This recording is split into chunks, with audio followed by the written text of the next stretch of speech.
Welcome back, everybody, to another episode of Carnage Unleashed. Today, we have some guests, Q and What up? James. How you guys doing Yo, yo, tonight? yo. I'm good. What's up, coach? I'm good. Apologies, I got an interview Kev and going on right Clayton, how you guys doing? Doing good so far. Enjoyed the nice weather today. Got an exam tomorrow, so plugging away, drinking my water, all that good stuff. Awesome, yep. Kev?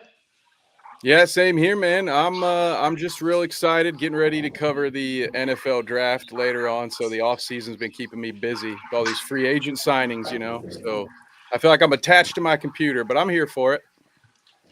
How you doing, Wade? I'm doing all right. Sorry.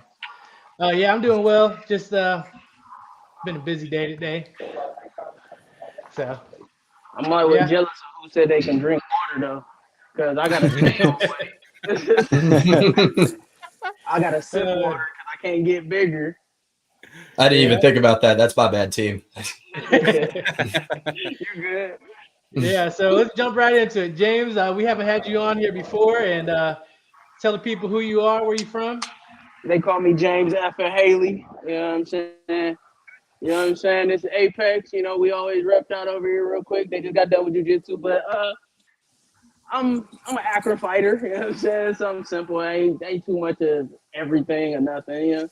Just normal, normal person, normal guy. But I'm a lover of this fight game. So let's go ahead and have this great night that we about to end up having. I got to check my weight again, too, because my coach always tells me check it every day for him. So don't mind me taking my clothes off. That's awesome. Q, how you doing? I'm doing pretty well.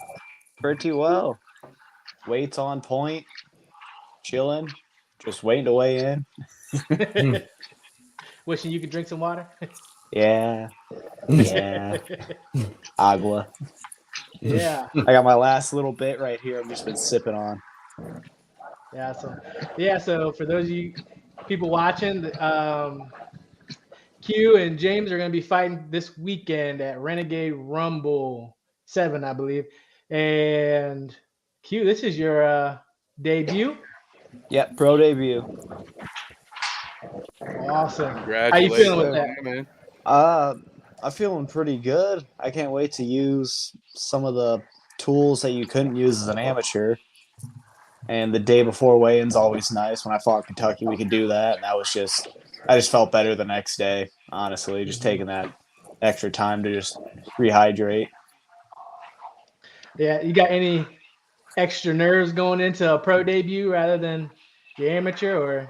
Yeah, I'm here to have fun, man. Like, I just go in there, do what I got to do. Worked really for my last fight. I had 4 months off. Just been in the gym constantly, working on things I got to fix, and just hopefully put it into action Saturday. Awesome. Clayton, I'll kick it off to you. Got any Sure. questions? So we'll start with James F. and Haley. That's an awesome nickname, by the way. That's a good one. That's one of my favorites that we've had on here. So this is your pro MMA debut as well. What are some things that you're kind of thinking about in the back of your mind as you make that switch from amateur to pro? To be honest, a lot of stuff that has gone through my mind with this going to pro. I went to pro kickboxing. Shout out to World Kickboxing Academy, Glory Kickboxing, actually, Extreme Kickboxing that got me into. But to be honest, there's a lot of stuff that we've been training for a while for being a pro. I've had my brother, Isaiah the Beast Chapman, rest in peace, who was getting me ready for it before anything ever happened to him, his passing. And to be honest, what I'm looking forward to is the same thing I look forward to every time I get into the cage. I love the excitement. I love the rush. I love it all. Now it's actually able to throw elbows and kicks to the head, which is something that I've been slightly going through with our training for years now. But to be able to actually incorporate it into actual fight is something I've been waiting for. I still have yet, and this is me, This is me talking. I still have yet to have my blood match. I have yet to bleed, and I've been waiting for my blood match. And hopefully I can get my blood match eventually. If this is the fight that gives it to me, thank God. If not, then I'll be coming back to y'all again to make sure we can have it eventually. That's awesome. Absolutely. Loving to hear the confidence over there, by the way, as well. And Q, we're going to go ahead and flip it back to you real quick. So talk about your opponent a little bit. I know that he has some professional experience, has been on the regional scene for a little bit. What do you know about him? I know he's fought in all the top up-and-comer pro fighters. I know 2 of them. They were really good in Ohio as amateurs, and he fought them as a pro. So it's going to be a good fight. I know that he's very explosive, has power. I've watched some his videos where he just laid people out. And I'm like, nice. Got to watch out for that now. You know, always that one punch could just lay out. So I got to be more patient in my fights instead of just take a shot. And I'm like, all right, let's get it. Fair enough. Fair enough. And James, I'm going to go ahead and flip it back to you. You're fighting Todd Box of Demolition Fight Team. What do you know about him, and what are you expecting in the cage on Saturday night? I'm going to be 100% honest with you. I don't know nothing about this guy. Right? Absolutely Fair nothing. enough. But it's not a bad thing. But it's not a bad thing because what I do know is his gym. And I'm not trying to say I know them and this, that, and the third, but I've already fought 2 people from his gym. And the 2 people I fought from his gym was around the time I was still trying to get my feet wet with fighting. He's from Demolition. He got Ty Meese, who handed me my first loss in my 3rd fight. And then I have Jeremy Balboa, who was my 3rd loss in my, I think it was 4th or 5th fight, 6th fight maybe. And I know that he comes from a wrestling gym. I know that he is a wrestler, and I know that's what they'll be doing is wrestling. So I have my coach now, who is right over there sitting down, who was trained by the Gracies, who now got me 3 jiu-jitsu tournament medals, all placed out. He's put me into better situations. I got wrestlers that's in my gym, D1 wrestlers that's coming to my gym, and other pro fighters that's actually trying to help me get better in my gym to get ready for this type of standard that's coming.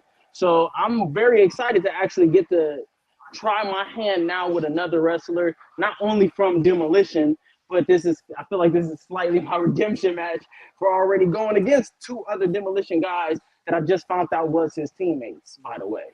So I'm very excited for this fight. I think he's already, from watching his fights, he has great wrestling. I never try to disrespect my opponents or never try to talk down about my opponents, but I feel like this would be one of the fights that challenge me and test me with the grappling and wrestling once again. And I'm going to be honest, I'm very excited about it. There's no jitters about it, no scare, no nothing. I want to see what he come with, but to be honest, I have yet to have a wrestler ever want to stand up and fight with me, so I don't expect him to do that. I don't. And if he stands up, I'm not saying it's a bad night for him, but you want to stick to what you know, and you're a wrestler. Stick to it. And then one more question for you, James, before we kick it back to Wade. How did you even get into fighting? Like, what's your kind of backstory? How'd you get into this game, and how did you get to where you are now? There's something about my life that put me into MMA. So when I state this, I stated from the bottom of my heart. I come from a very, very rough background, from a very, very rough neighborhood. A lot of my friends is either in jail or dead, or the ones that is around got out of this type of life. But I knew for a fact that I was either going to die from fighting or I was going to go to jail for fighting. So it took nothing to actually get into now being able to do this stuff legally in the fight. So the excitement and adrenaline rush is there. I wasn't the biggest athletic person in school, so football, basketball, and all that stuff really didn't 100% apply to me. But when, you know what I'm saying, one of my brothers, Isaiah the Beast Chapman, brought me in to MMA and brought me around my other brother, Jay Moore, it was like second nature. And it kind of felt good to me. It felt like my life had that type of purpose at this point. So without MMA, I wouldn't be around. Giving my love and my heart and my passion, my blood, sweat, and tears to this sport is the only thing I know. So that's the best thing for me. Awesome. That's an awesome answer. And Q, for some of our viewers who might not have seen you before, what's your story? How did you get involved in MMA, and how did you get to where you are today, making your pro debut here on Saturday night? Well, it's like me and my brothers would always, wrestle. My friends would always mess around. We have like our own little fight club in my garage. We throw a futon down. We're like, you and you guys are gonna fight till someone quits. Just don't punch them in the face, so we don't got to deal with our parents. And we just have tournaments like that in our room. And then I was getting pretty good at it. And I was like, huh. And then I found a jiu-jitsu gym. Was training there for a little bit until I got for about 2.5 years until I could get my first fight. My coach wanted me to be a blue belt, so I just grinded all the tournaments I could do and just till I got my blue belt. Got my blue belt in 7 months. Then he's like, we're gonna wait a little bit longer so you get your stand up. And COVID happened, pushed it back a little bit, and had my first 2 fights in 2021, and then I started training at Demolition for my 3rd fight. And then ever since then, I've just been taking the ball and running with it. Absolutely. Wade, I'm going to go ahead and kick it back to you. All right, James. I was wondering, you want your blood fight, so that gets me wondering who do you model your style after? Is there like one fighter that really sticks out to you? Honestly, I can't give it to just one fighter that sticks out to me. I don't know about a lot of other people, but I come from an older era of MMA, so I was watching a lot of older fighters like Chuck Liddell or you know what I'm saying, Dan Severn or things of that nature. So I'm more of the brawler nature type of background of MMA. So I would say the closest person that I can say be close to my style. This is the most difficult time to actually think of that. I don't think there's too many fighters that's close to my style. I would say Kevin Holland, possible. At this current type of way, Kevin Holland, he'll be a little bit closer. I adapted my style into being more of a striker. Now, after years of going through like certain losses, I adapted going into jiu-jitsu, so I became a little bit more of a grappler fighter. So I would say I'm a little bit more well-rounded. I would say I was in the case of Kevin Holland. When he first started, he was losing a lot to jiu-jitsu. Then he built his jiu-jitsu background. So I want to say that's the person I could be closer modeled towards. That's awesome. We love Kevin Holland around here because he always putting on exciting fights. So this makes me excited to watch your fight. I feel like it's going to be a banger and very exciting. Thank you. Q, I know we've asked you this before, but for the new people that haven't watched or seen you, who's your favorite fighter that you model around or group of fighters? My group of fighters, number one, I'd say Mayhem Miller is like my number one. I like him. Yeah, I love it. He was like first time I watched fighting was him on Bully Beatdown. I was like, this is awesome. And then Justin Gaethje, Tom Aspinall, he's been like one I've been watching. Matt Brown's another one, I'd say. Are the ones I usually just try and take little notes from. Okay. Hey, Wade, I'm going to jump in. Oh, go ahead. Sorry, my bad. No, I was going to say I like all them fighters. So. We've got our first audience question of the night. So shout out to everybody at home. You can get a question in to our fighters here in the chat. Alex Ware, shout out Alex, says, both fighters, any special prep for the pro debut? So, Quentin, we got you in the pilot seat. We'll stick with you first. Any special prep? Not really, no. Just trying to get the head mindset right. It's already there. Just day before weigh-ins is just gonna be great now. I'm just like thinking of like the pasta I'm gonna eat afterwards. Like that's the biggest thing. I'm like, yeah, right now that's the biggest prep is just pasta. Step on the scale, pasta. Just go out in the track. You got somebody just carrying a bowl in front of you. You know, yeah, you got this. Come on, kid. Got it. 2 more days till the pasta. 2 more days. Chicken Alfredo. Oh, I'm with you there. Yeah. Let's go. Awesome. Well, James, same question for you, man. Any special prep for the pro debut that you haven't talked about yet? We have this thing that we do in the gym. I don't know if it started with the wrestlers that was from here. It's like they got the king of the mat where you'll literally wrestle. If you win, you'll keep on going and the opponent gets new. We have that type of set in here in the gym where we'll get in a cage and you'll grapple with an opponent until like you tap on. And then once that happens, a new fresh one comes in.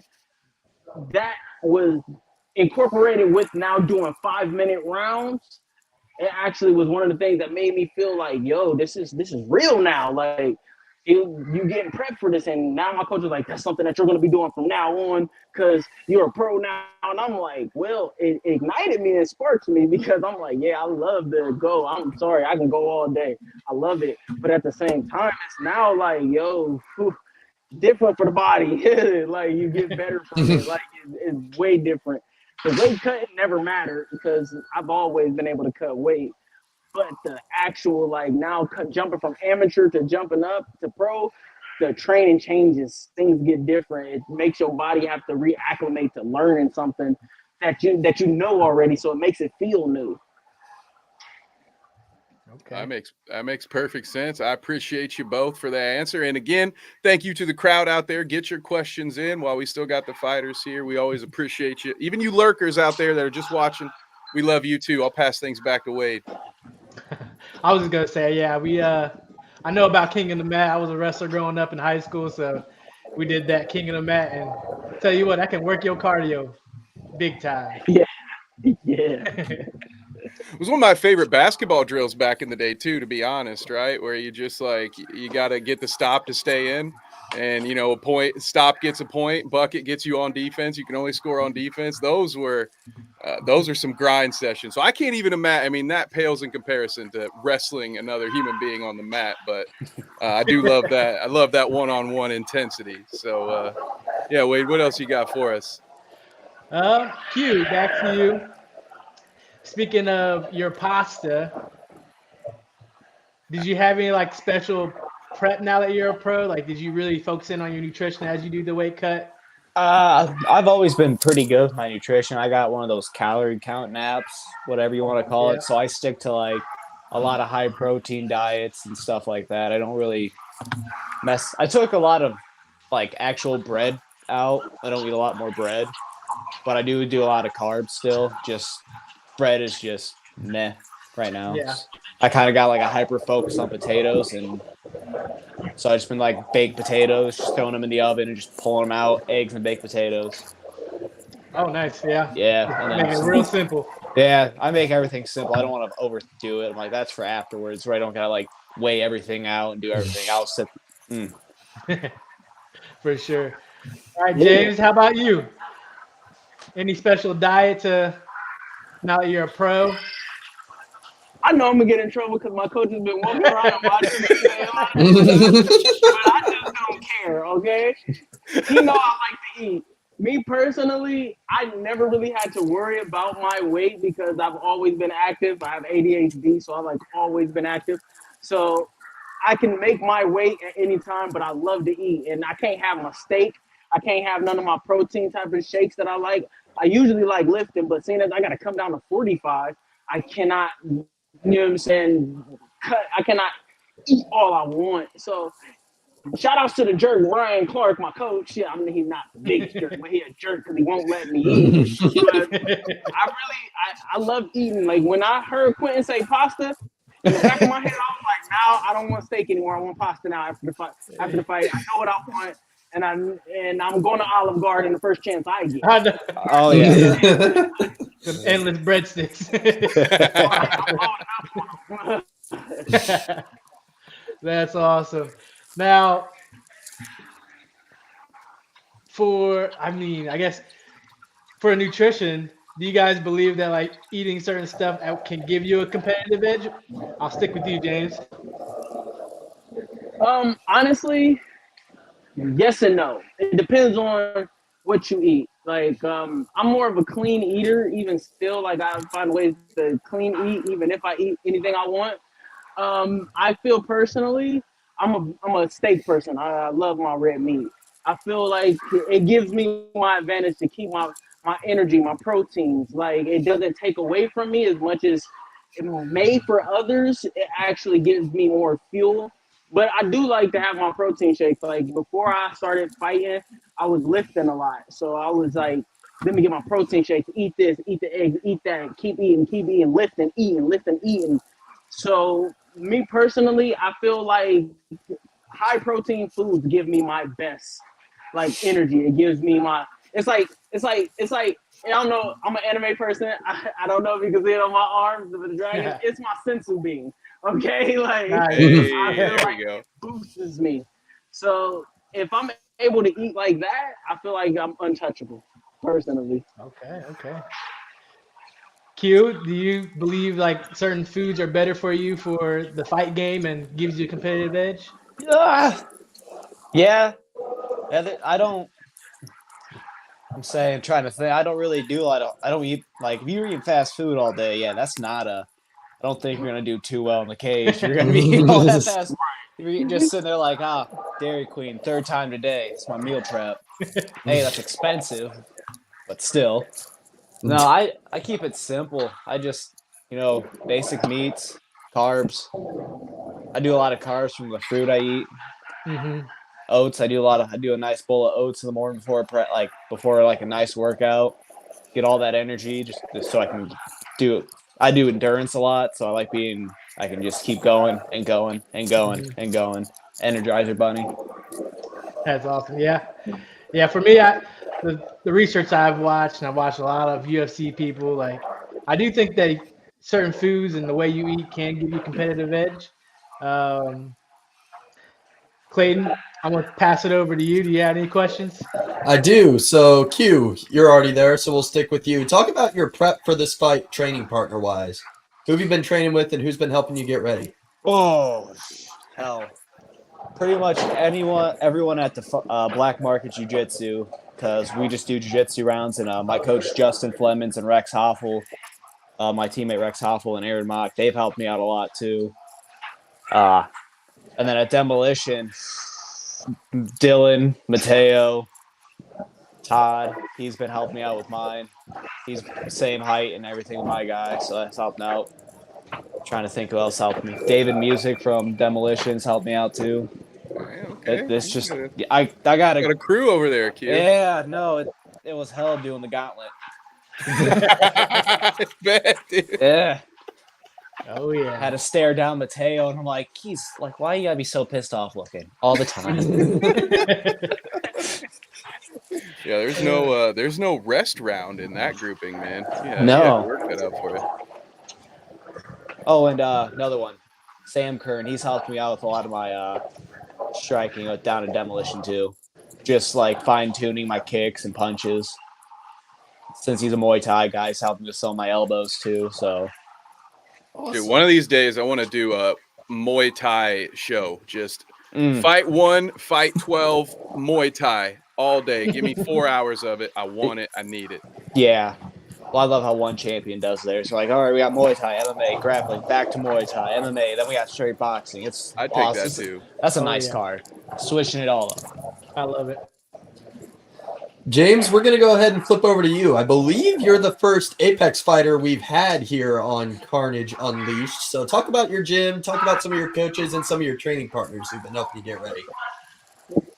There's not much I can say about a lot of my matches. I went against a good amount of wrestlers. That's perfectly normal for being at 45 and 55.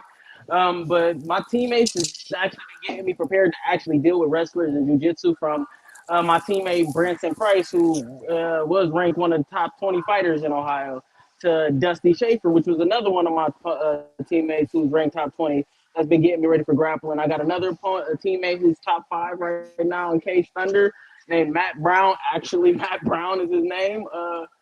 Then there's another teammate I have named Roman Probeck. He's actually a wrestler. They put me around a lot of wrestlers because that was one of my biggest weaknesses. So for the past 2 years, I've been training against wrestlers, learning myself with wrestling, getting better with wrestling, like to a point where it's like I know for a fact that wrestling is going to end up being my opponents 9 times out of 10. So it was like perfecto jiu-jitsu, and seeing as I'm longer and I'm more lean, jiu-jitsu would be my go-to. So we practice all of the wrestling takedown defenses, going into submissions right after chaining submissions.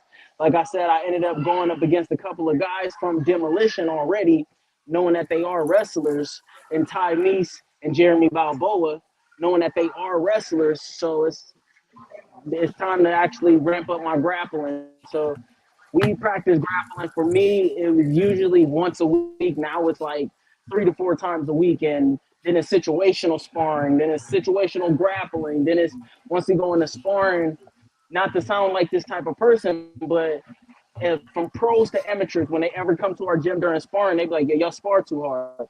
It's not that we spar too hard, it's that we know our levels and we know how to go. We know when to go. And we just keep on thinking of the instinct of, yo, a fight will never be easy for you. A fight will never be light for you. A fighter's never going to stop for you. So even if you got to itch your eye, you better itch your eye and get back to it. So they've been actually keeping me more in tune because I'm a striker by heart, striker by nature. They've been keeping me in tune with my wrestling, my grappling. So I'm turning into a grappler slowly but surely. Nice. Alrighty. Q, I'm going to go ahead and kick it back to you. I know you got a couple, and this is a little bit more of a personal question, but do you have a favorite tattoo that you have? Oh shit, yeah. Right now it's my raccoon tattoo holding 2 pistols. Like, don't put me in that one. Yeah. That's my favorite one, but my second favorite, man. I have a fuck it tattooed. Hold up, let me pull a picture. Right on my knee. And I did that one because I back in like 17 in high school, I was in a shop class and Matabo kicked back and cut my leg. And then it just scarred up, and I'm like, fuck it.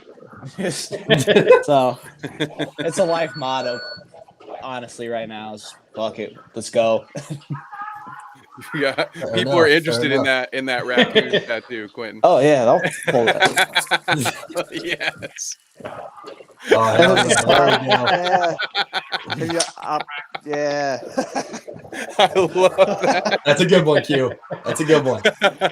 Yeah. Oh, it's good. James, I'm going to go ahead and kick it over to you. The people want to know, do you have a favorite tattoo? They want to know, do I have a favorite tattoo? Yeah. Okay. Like I said, my brother Isaiah, the one who actually got me into this, you can see him right up there. Isaiah the Beast Chapman. And he passed away. And you know what I'm saying? He actually the one who got me into it from day one. So I had to get a tattoo right on my chest. Shout out to my tattoo artist, Terry Sharp, that's back there as well. Actually, I put it on my chest as well. So, you know what I'm saying? I walk with him every day. I told myself that I was going to bleed for this game, and he bled for me. Isaiah bled for this game as well. So I'm going to keep his legacy living on. Even when he's not with us, he's always going to be with us. So whenever I always go, I make sure it's on my chest. I market it first and foremost. This is by far my favorite tattoo. Respect. Well, yeah, can't. You know, I love your. I do love those raccoons with the pistols, Quentin. But I think James might win this round. Yeah, he's got that one. And not to sound funny, he was already fighting in Bellator before he passed as well. So I got to make sure I make it there for him. Absolutely. That's some great motivation. Yeah. Just a reminder to all of our viewers, please keep the questions pumping in. We appreciate your guys' engagement. But James, Shout we're out gonna to go the ahead and Clout keep Crew. it with you. We're We're gonna keep it with you. Do you have a favorite drill? Like, is there anything in particular in the gym, like one drill? Like, if coach grabs like the Muay Thai pads, you're like, yeah, today's gonna be a good day. To be honest, I don't 100% have a favorite drill because my coach is always trying to throw us a monkey wrench in our plans. So if he'd be like, yeah, you know what I'm saying? We about to do this. We about to get this little man in the back. He want to, all right, we're going to practice the takedowns. And this is what's going to be. I'm like, okay, yeah, I'm going to get into it. Then we get up from a takedown drills. He'd be like, all right, now I want you to practice this combination. So my coach always knows how I am.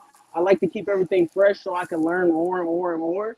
So I would say my by far favoriteest thing is he call it unpredictability. Like, so he'll figure out one combination or one type of drill or one type of move, and he'll be like, I want you to try to throw it any type of way you can. Make sure the technique is perfect. We focus on technique before we focus on power, before we focus on speed, we focus on technique. So with unpredictability is that he'll just all right, I want you to figure out how you can get this move off in any situation. Doesn't matter the situation, in any situation. So he'd be like, up against the cage, off of your back. While you in full mount, half mount, I want you to practice on it. If you can't get to it, find a way you can get to a move that can chain that move back in. So me personally, I would say the biggest thing with that is the cardio and endurance. If anything he gives us here is cardio and endurance. A lot of people throw up from the stuff that we do here, but the way he pushes that into us and ingrain it into us to where he wants you to go forever in a day, like we make sure that that's the first thing we always go for. All right, fair enough. You're Fair on your enough. Q, toes. we're gonna go ahead and kick it over to you. I know you're a jiu-jitsu guy at heart, but do you have a favorite drill to work on in the gym? Yes, my favorite drill is I've done it 3 or 4 times. We don't do it often, but we need to start doing it more. I've done it twice at Demolition, like 3 times at mine. Is you'll be hitting mitts, just either like tie patch, or you're going like it'd be a mixture of speed, power, and then you have one or two people walking around you, and then randomly when you get done with a combo or mid combo, they go for a takedown on you. So you gotta like mid punches, you gotta go, oh shit, gotta defend a takedown real quick. Or you're hitting there, boom, boom, boom, boom. Your coach looks at you like, take him down now. You gotta go take someone down with 16-ounce gloves on, and that is a struggle. Sounds like a burner for sure. Oh, that sure. You do that for about good 25 minutes. Yeah, you're gonna feel it. Oh yeah, I can imagine. All right. Well, gentlemen, we don't want to take up too much of your guys' time. Thank you guys very much for coming on. And James, we're going to start with you. Is there any sponsors you have? Anybody you want to shout out? Where can the people find you? You can always find me in Akron, Ohio at Apex Fight System, 3333 Manchester Road. You can always find me here. We make sure we're here 6-7 days a week if we could possibly get muster it. Intimidation, that's one of my biggest sponsors besides Apex, which is another one of my sponsors. Impact Mouth Guards is another one of my sponsors. I'm about to start getting my sponsorship up, seeing as I'm a pro now. But Intimidation is one of my biggest sponsors. Impact Mouth Guard is one of my other biggest sponsors. So, you know what I'm saying? Them were the ones I would like to shout out to. Awesome. Q, how about you? Who do you want to shout out? Shout out the Sons of American Legion, Squadron 300, Fallen Oak Tattoo Studios. Hit up CJ Laney if you guys need tattoo work done. I need to get tattoo work done by him soon. Nails by Kenna. The Scott Street Gym. That's where I get a lot of my lifting in. And just my family's helped me out a little bit too. They help support. They come to my events and everything else. Awesome. Well, I just want to say thank you both for stopping in and gracing us with your presence. We don't want to take up too much of your time, so you guys enjoy your night. You too. Can't wait to see you guys Saturday. Can't wait. Oh, it's gonna be great. Wait a second. I gotta see if my guys will give it to me real quick. Hey,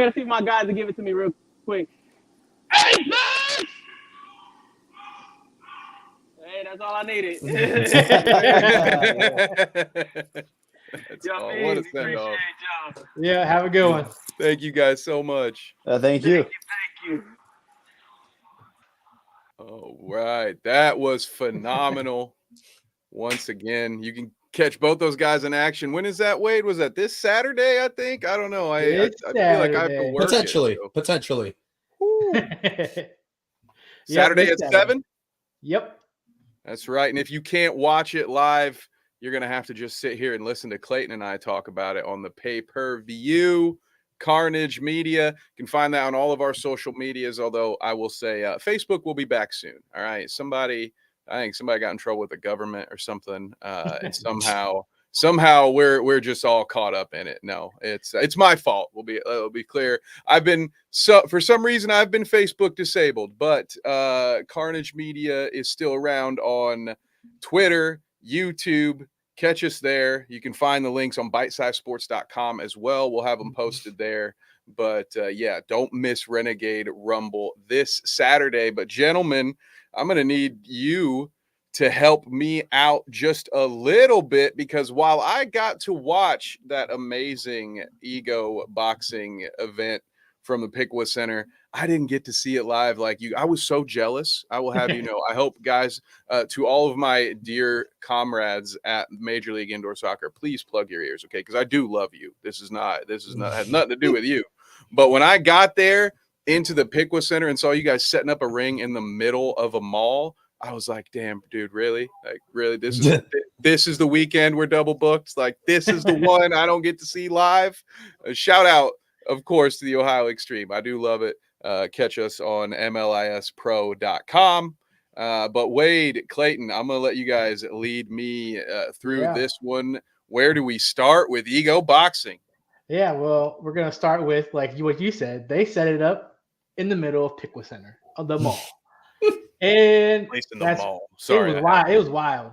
Like, they've got a great setup. They've got their gym in the mall, and it's huge. It's really nice. The setup they got is awesome, and it was an awesome experience to have that all set up in the middle of Pickwa Center.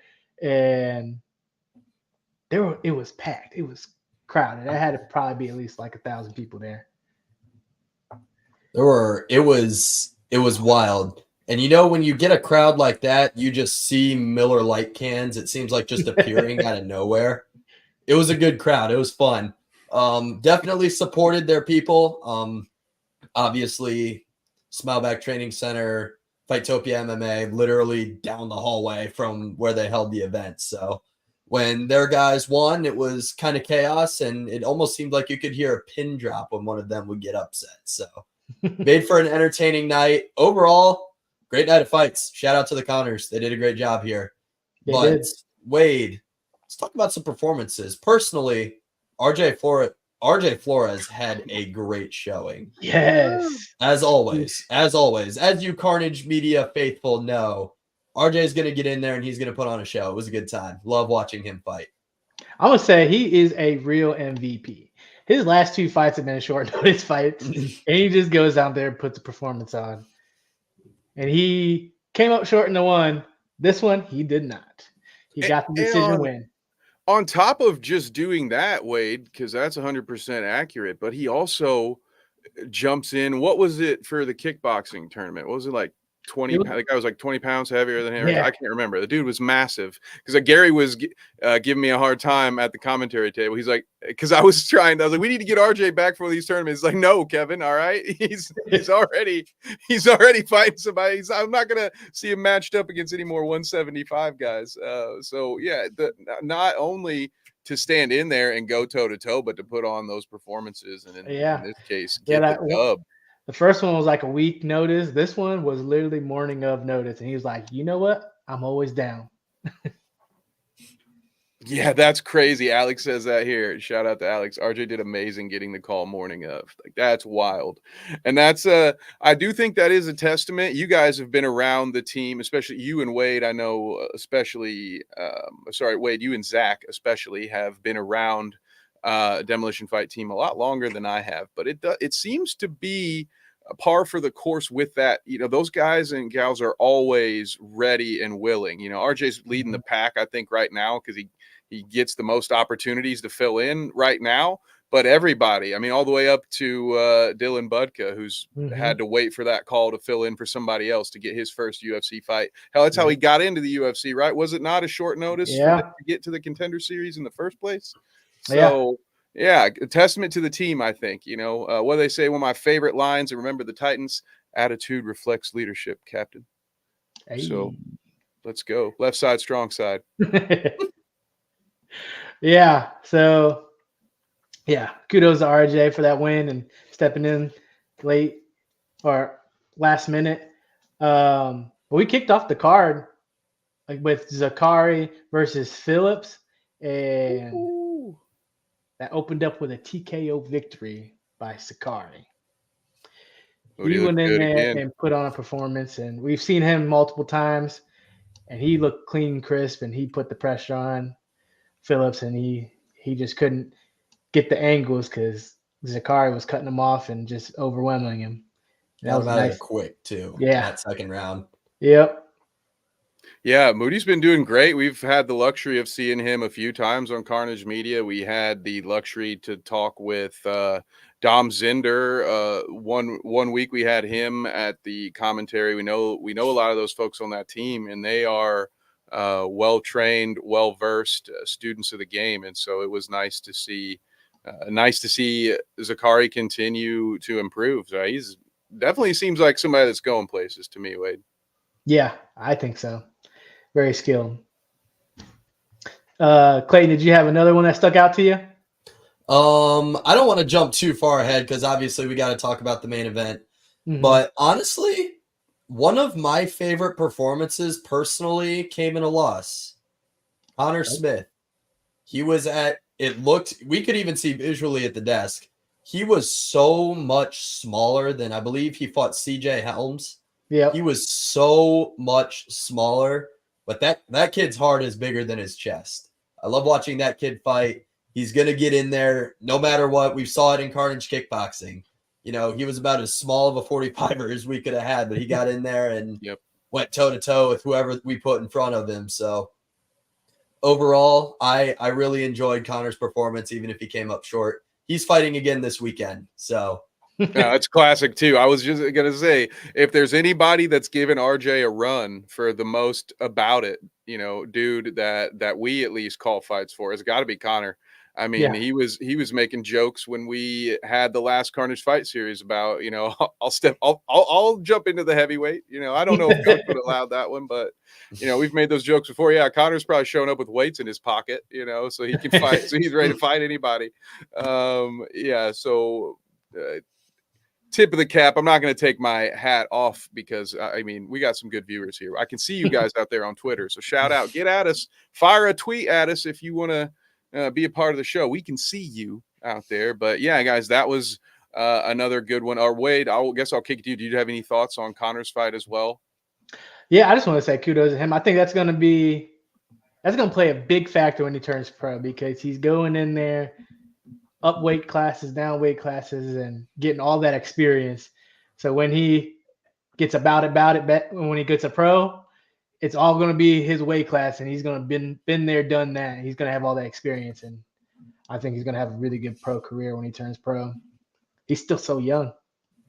Yeah, you get to see so many more, like even if it's not stylistically, you're fighting a heavier fighter, obviously. Now so when you deal with a power puncher later in Lowry, you have to fight somebody smaller. It just gives you so much. You have seen so much, like you said, Wade, by the time you get there, where it's just going to be a real leg up for you. So shout out to him. Another one, guys, that I wanted to point out, get your thoughts on, was Faith Nichols versus Destiny Page.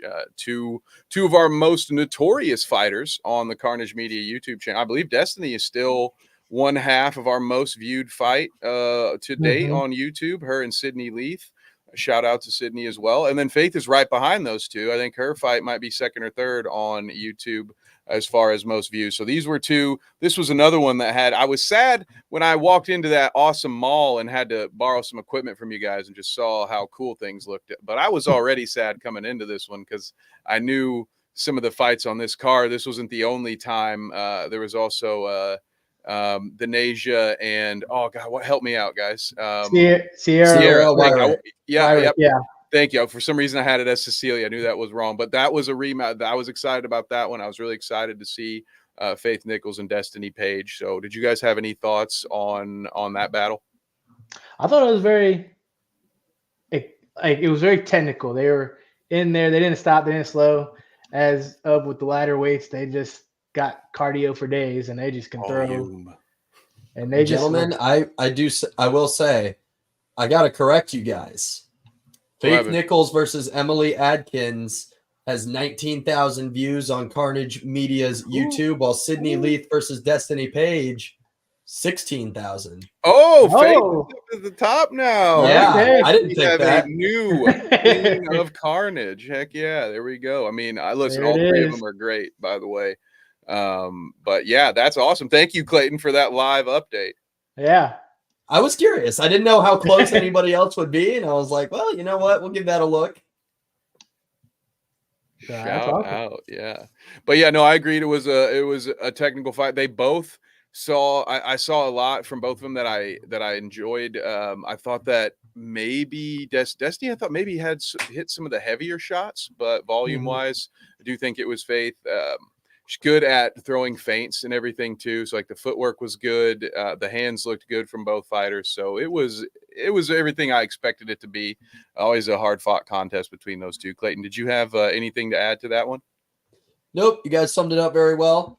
Overall, great fight. Very competitive, very exciting from start to finish. Close for sure. Yeah. The one fight, I think it was this one, Peyton Spurlock versus Isaac Alsop. And yeah, Peyton came in just ready to bang, and he stopped Isaac with a TKO in the second round. He was throwing some haymakers too, and it's like it was nice. It was entertaining. Yes. Yeah. Very much so. Another Peyton, that's another person we've seen at least a handful of times, I would say, over the past year or so. It was always a good fight, honestly. Like every time we see him in the ring, looking good. So interested to see who he'll draw in the next Ego boxing card, because I'm sure that one will be a banger too. Yeah. Oh, for sure. Especially they do it in the Pickle Center again. I'm telling you, that's a gold mine there. Dude, because they try. I mean, we talked about this earlier, and I didn't get a chance to throw this in there, but since we mentioned it again, they already travel really well. Yeah. And like Fightopia, when they have an away meet, so to speak, you can tell that, the whole gym and all of the family members from everybody at the gym that could make it and whoever, I mean, they roll deep around there. So it's such a home field advantage for them when they can get in a big space like that and fill that many seats. And it was nuts. I mean, we were there hours beforehand getting set up, and people were just walking around. I've never had that many random people walk up to us and ask us about an event. I do think there were plenty of people there that were just walking around in the mall that day that were like, "Oh, this is cool. You don't see this very often. Yeah, I'll be back. What time?" So yeah, it's amazing. And so, yeah, I can only imagine. You could hear it. I didn't quite have to only imagine, but you could hear how loud they got, but I'm sure it's something else when you're there in person. For sure. Going into the co-main event, Quentin Shear versus Chuck Hinton. That was a pretty good fight. Quentin Shear imposed his will, got the TKO. Oh wow, words. TKO. Words. Hard. TKO in the third. What did you guys think of that fight? Phenomenal. Yeah. Sorry, wait, can you say that one more time? I was just asking what you guys thought of the co-main event. Oh, outstanding fight. Another Fightopia win, I believe, in that one. That was, kind of a back and forth brawl until the end. It was Colton, right? Was in that one? Quentin. That's right.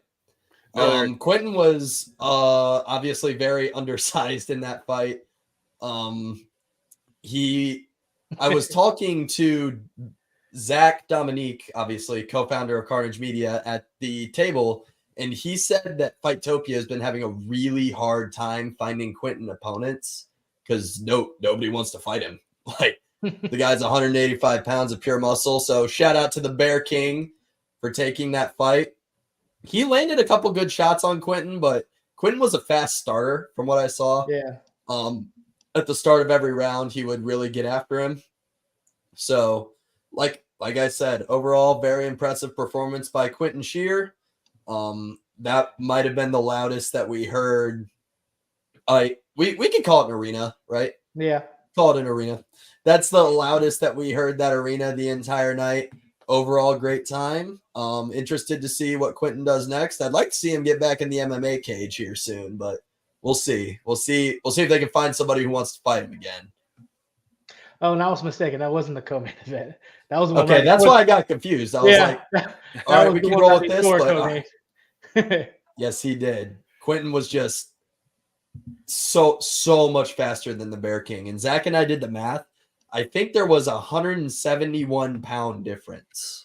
Whoo, because it's if anybody who's watched Quentin fight and they didn't get to see this pay-per-view and they hear you say, yeah, Quentin was obviously undersized in this one, they're probably chuckling a little bit, right? Because like normally at his weight, he's a pretty tall guy. It's like, yeah, he's not gonna be undersized in any fights. But then you're like, oh, okay. Yeah, that's what happens, I guess. Yeah.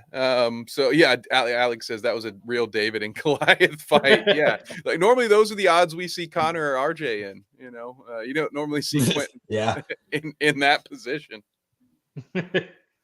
So shouts out to him. Just same thing we talked about earlier though. Like that's gonna add so much for him going into his career in the future. And I'm going to just echo what Clayton said about seeing him in the MMA cage soon. That would be great.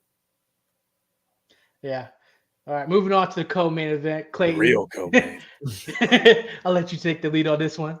This one was Colton's fight, right? Yes. And remind me of his opponent's name real quick. Shaquem Azdean.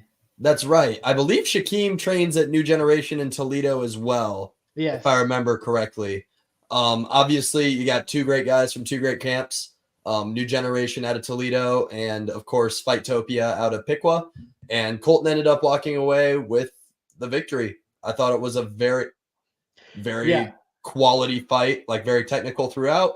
Colton just ended up getting the better of him. Yeah. Remind me, was this the one? Is this one where the fighter almost fell out of the ring? Yes, it was. Yeah. I was in that moment, I was like, Kev would have loved this moment, right? Dude, I'm so jealous, dude. So we're sitting on obviously one side of the ring, right?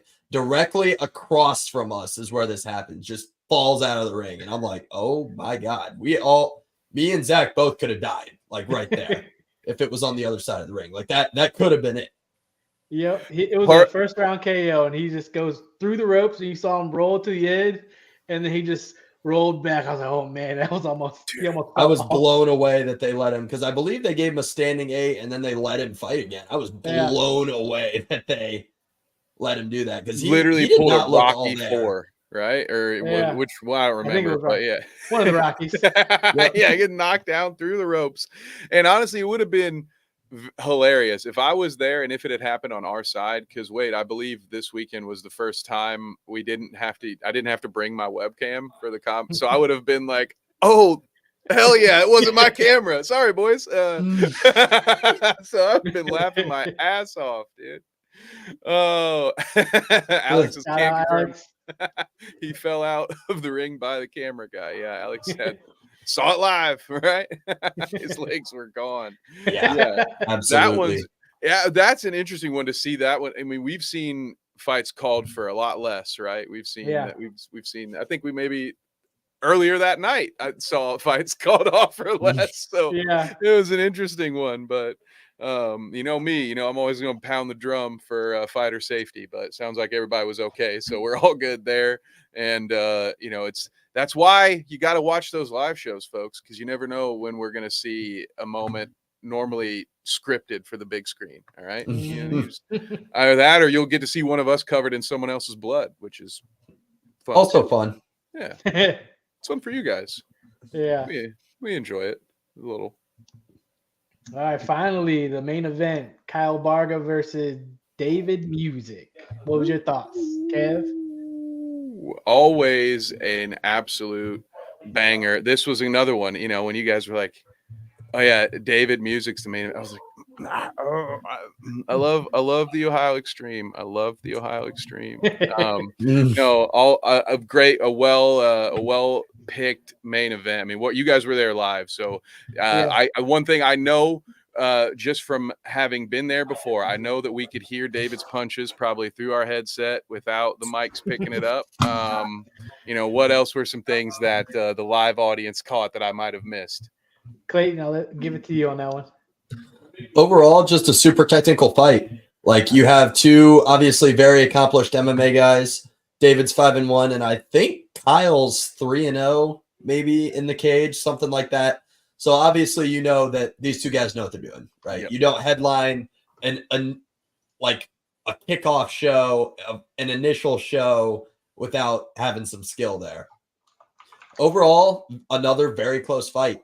It really could have gone either way. I think the difference maker was David landed more punches when it counted.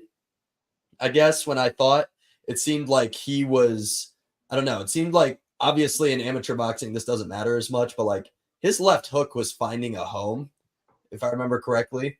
So that very well could have been the difference maker there. Very close fight. Yep. That was also David Music's last amateur bout, gentlemen. Yes, he's going pro. Turning pro. The word on the street is sometime in April, I believe, is when they're trying to get him out there. April 6th is the date that's coming to mind. Ooh, so, well, yeah, nice. I'll have to go split screen, brothers. That's night 2 of WrestleMania. So, but you know what? You can't miss a David Music fight. So we'll find a way. Well, yes, that's also Dylan's first fight. That's Dylan's first fight. We'll be triple screening it, boys. God damn. What are you trying to do to me? It is confirmed. Cage Thunder 26. They're out of Akron. Great promotion over there. April 6th. David, the Great Nuke Music's pro debut. And if you guys are interested in booking Carnage Media for an event, we would gladly help you on any day that's not April 6th. Okay. Yep. Yes. We'll be busy. We're not busy working. We're already working that day. All right. We got Dylan. We got David. I think you just answered this, Clayton, but for the folks at home, Zach, is that a pro boxing or MMA debut? I think you said Cage Thunder. I'm assuming it's his MMA. That is a pro MMA debut. I had to double check. Cage Thunder is one of my personal favorites here in Ohio. They had a big show over in Canton at the Canton Civic Center. It's this big old arena. It's awesome. It was so cool. A lot of Demolition talent ended up going over there. I know Jaden Talker was on that card. David Music was on that card. So very, very, very good racket they got going over there. And Cage Thunder, if you guys are looking for, a media partner, not on April 6th, hit us up. You know where to find us. That's right. That's right. I had to double check because we have seen boxing in MMA cages now. So I just never know. True. You never know what you're going to get. That is true. That wraps up for Ego Boxing Series, The Beginning. Great show. I miss taglines in the UFC, you guys. Like UFC 1 was UFC 1, The Beginning. I believe UFC 2 was No Way Home. Like, what the hell? Yeah. UFC 299? Are you kidding me? Come on, let's figure it out here. I will say UFC 299. Bring us right into the next segment. It does. So UFC 299 was last weekend. Me and my buddy cooked up a little 5-legger and we lost 4 out of 5 legs. So I will not be sports betting when I turn 21 next Wednesday. Officially. Oh, that's brutal. Probably the best, probably a good move. At least you're gonna lose it. You can have some fun doing it. Yeah. But, true. But overall, outstanding night of fights. Obviously you got your main event, Sean O'Malley kind of just ran over Marlon Vera, controlled the whole fight, start to finish. A master class. 50-45s on 2 cards, and then he actually did get a 50-44. Yeah. I kudos to Vera. His chin is freaking steel because he caught the most vicious knee up the middle in like the 3rd or 4th round. And still kept going. Literally, it looked like it just bounced off of him. That didn't hurt him. Yeah, he didn't phase him at all. He just kind of boom and went right back to what he was doing. I'm like, I would have been out. I probably would have been out. That was a vicious knee. Yeah, my skull would have imploded from that probably. Yeah, it would have looked like a Mortal Kombat fatality, Absolutely. Yeah, my nose is already busted. Actually, you know what? That might fix some things for me. I might take a knee to the nose here soon. But yeah, his face by the time that fight was over, it looked almost like a different person. Look at his face was about swollen shut, but still hung in there. Still took everything the champ had to offer. So I feel like I got to give some props to the guy. But yeah, it was an easy decision, right? To say the least. No controversy this time. I know sometimes they always say don't leave it in the judge's hands, but if it's going to look like that, I guess you're fine. Yeah. if you're gonna dominate like that, like you're probably good to go. Yeah. But For to sure. kind of run through the rest of the card real quick, I would like to formally apologize to Dustin Poirier. He slept Bentois Saint-Denis in the second round. Yeah, he kept trying to go for guillotines. I don't know if you guys saw that. He went for like 4 of them and kept missing. Yeah, he had a comment on that. Sadly, I didn't get to see that. My phone died on the way back from the event Ego, and I missed that one. Time to get a new phone. I swear I didn't steal the chargers. I swear I didn't take any of the phone chargers with me. And then, gentlemen, sadly, but also kind of exciting, Michael Venom Page did end up beating Kevin Holland. I thought that one was pretty straightforward. He had Kevin. Kevin just could not figure this dude out. He couldn't. He was mad. And then, guys, I don't care. Jack Della Maddalena got lucky. He did. I don't care. Gilbert Burns dominated that fight. Got caught with some BS knee right at the end. Shot for a takedown. JDM. That was a perfect knee, though. Respect there. Like, ended up finishing it on the ground. Brought a tear to my eye. Piotr Jan did get back in the win column. First time in like 2.5 years or something like that for him.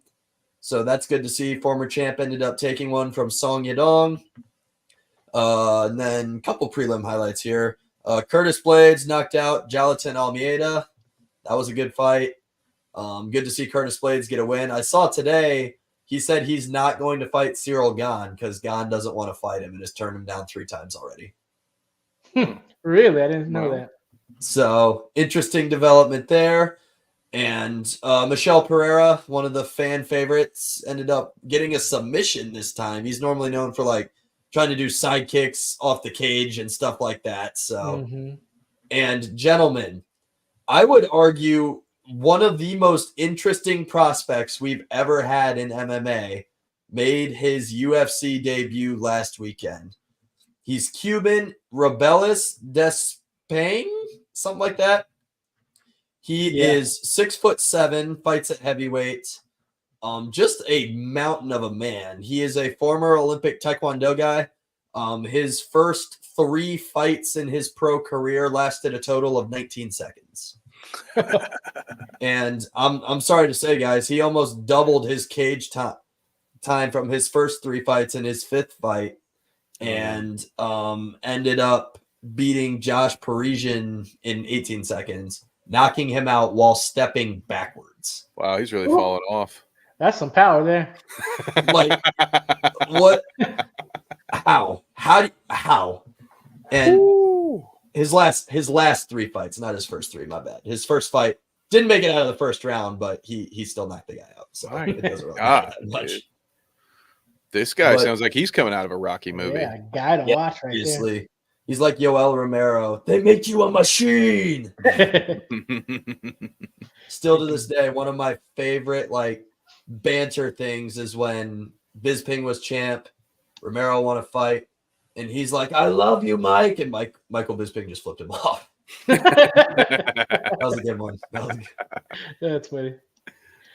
But I just want to bring it back to Jack. Did you see that he posted that he broke his forearm in the first round? Yes. Yeah. Allegedly, even though he probably has X-rays to prove by now, Jack Della Maddalena did break his arm. That honestly makes sense to me. Like, Gilbert Burns was kind of beating the crap out of him before that. He got, like, I want to say he landed 7 takedowns or something like that. So. Yeah.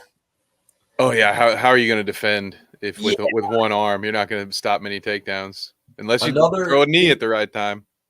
Apparently, that must be the cure. But he also, gentlemen, did one thing that I've never seen anybody do in MMA. He called out Shavkat Rakhmonov after his W. Nobody does that. I didn't see that. I was packing up the car. Yeah, nobody calls out Shavkat. Very interesting fight there. I believe JDM's now won 17 straight fights after starting his career 0-2. So Yeah. I can hate on the guy as much as I want, but like the proof is in the pudding. So I wouldn't say I'm really hating on him. I would say I'm more sad that Gilbert Burns got knocked out like that. I know. So I know, yeah. The Same. funny thing was though, is like as I'm packing up the car, I'm watching this fight, and then some guy's like, "Oh, is that Gilbert Burns?" I was like, "Yeah." He goes, "Is he winning?" I was like, "Yeah, he's dominating right now." And then like it was like the last couple, like last minute and 30 there, or something like that. And I'm putting it in my pocket, and I'm packing up the car, getting. We start going. I'm looking. I'm like, "What happened? What did I miss?" I got a little bit of a head start of you guys. I was listening to it in an earbud, and I was like, "Oh man, like Gilbert's cruising. Let's finish this last minute." And then I heard, "Oh!" from Joe Rogan. I was like, "Ah, shit." Well, Yep. There it is. But that wraps out 299. Brings us to Kev's Wrestling Minute. actually, I do have one shout out, or two shout outs, I guess, before we dive into the Wrestling Minute. Gentlemen, we got Tai Tuivasa versus Mason Tibera this weekend, but nobody cares about that because Brian Bam Bam Barberina makes his return, opening up the main card this weekend. Kev, we're gonna use your phone to watch this. Let's while go. we're opening up. He's the first fight of the main card, taking on known veteran Gerald Mearshart out at the Apex out in Vegas. So shout out to you, Brian. The boys are backing you. And another middleweight just recently announced his first UFC fight, gentlemen. Dylan, the Mindless Hulk Budko, will be taking on Cesar Almeida, former Glory kickboxer. He's 4-0 in MMA, and he holds a victory in kickboxing over Alex Poatan Pereira.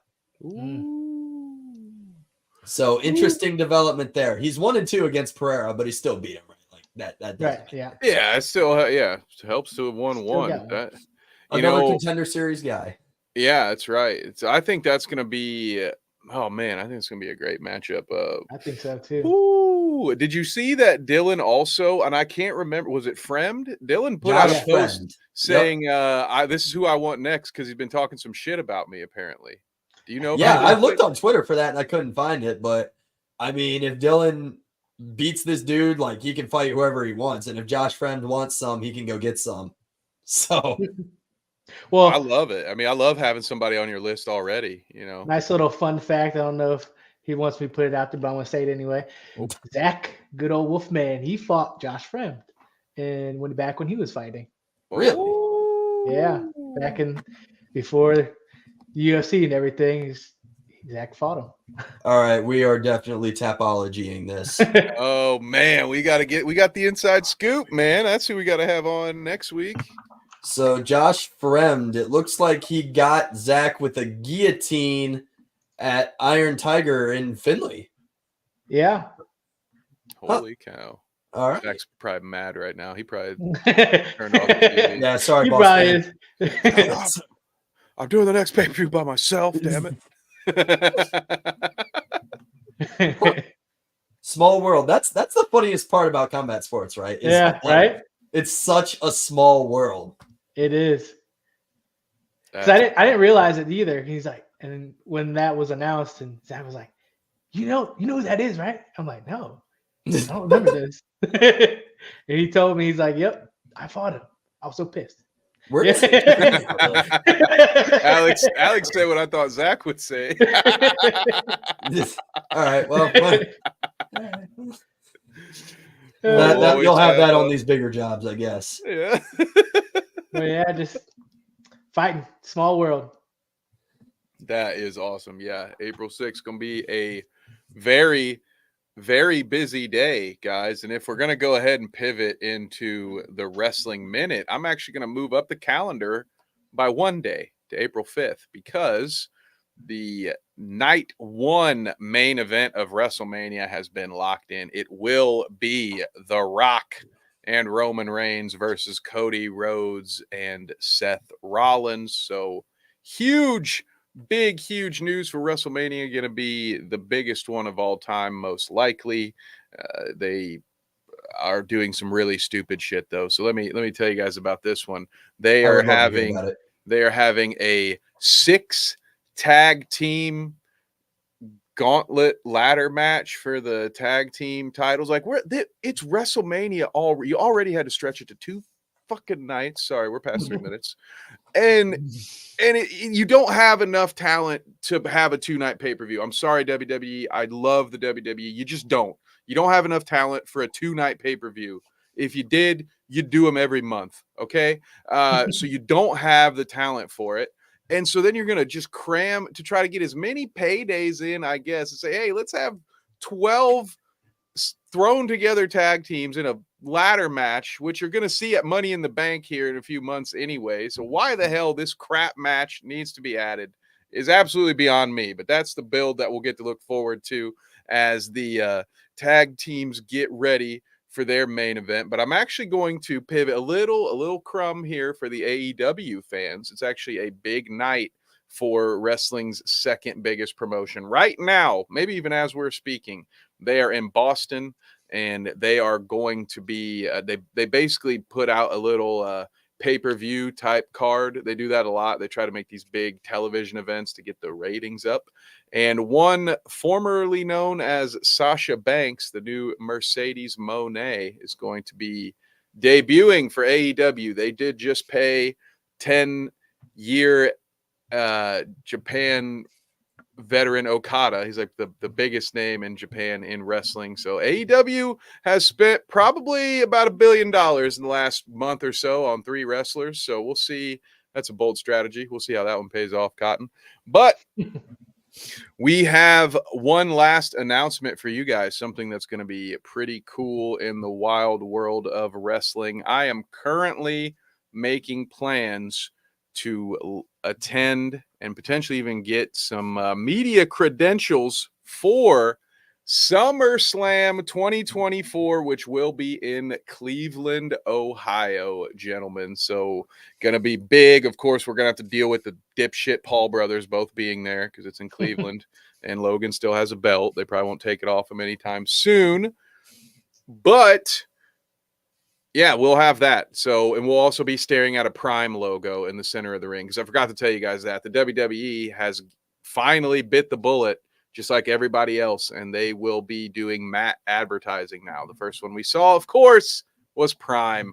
So get ready, Netflix fans. Not only are you going to have Chris Benoit blurred out, you're going to have Brock Lesnar blurred out, you're going to have Vince McMahon blurred out, but in about 5 years, when the rest of the world catches up to all of Logan Paul's depravity, the whole fucking ring is going to be censored. So enjoy that content that you're going to get out of this. Shout out to Logan Paul, one of the best scammers in the history of scams. And that's it, gentlemen. That is my wrestling minute today. So maybe, hopefully, I can convince 1 or 2 of you, maybe Zach, to come to SummerSlam with me.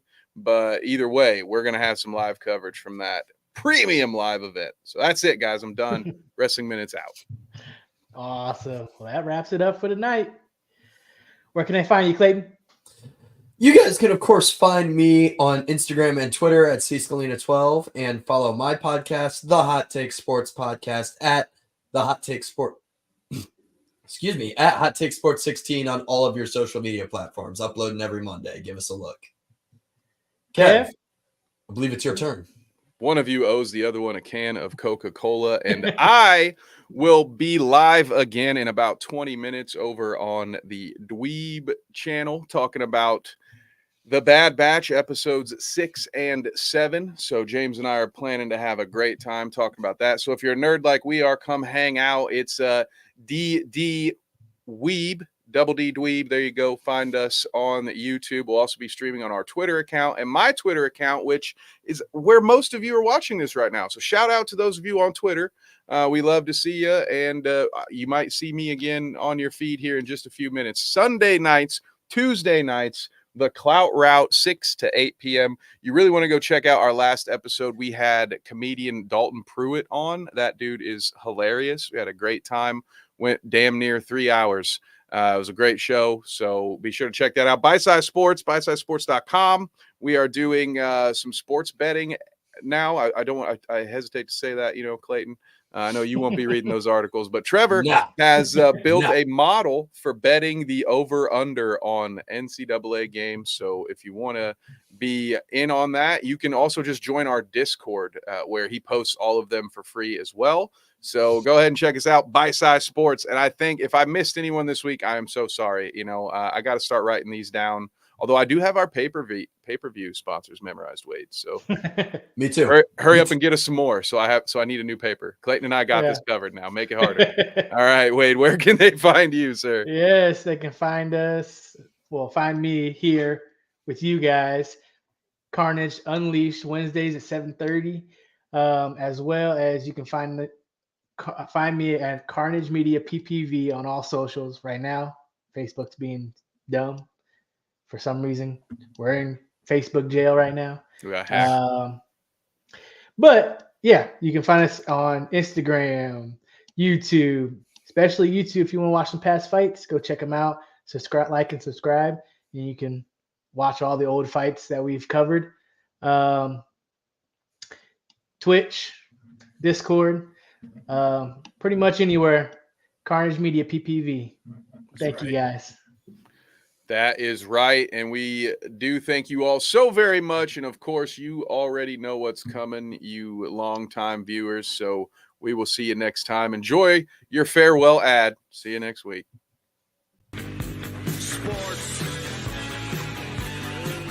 Are you looking for an energy boost without the jitters? Let our friends at Dubby Energy help you with their fantastic selection of flavors. Just visit www.dubby.gg and use the code BITESIZESPORTS at checkout for 10% off your order total. Again, that is www.dubby.gg. Code